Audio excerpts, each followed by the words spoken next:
This is going to be a video tutorial on how to change the mouse pointer speed in the Linux Mint operating system. Let me jump over to my desktop here. I am on the Linux Mint operating system now. To change the speed of your mouse cursor in Linux Mint, it's very easy to do. The first thing you want to do is open up the system settings. I'm going to go off to the lower left hand corner, down to the little menu icon. I'm going to click on menu. Then I'm going to go up to the system settings icon. I'm going to click on system settings.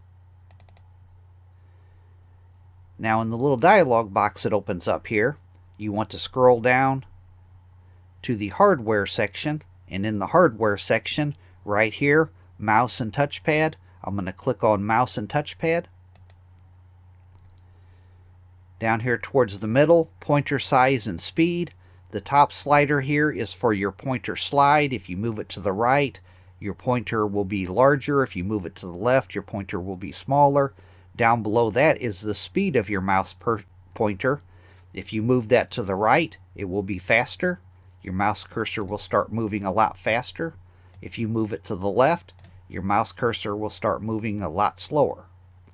That is how to change the speed of your mouse pointer in the Linux Mint operating system. Thanks for watching.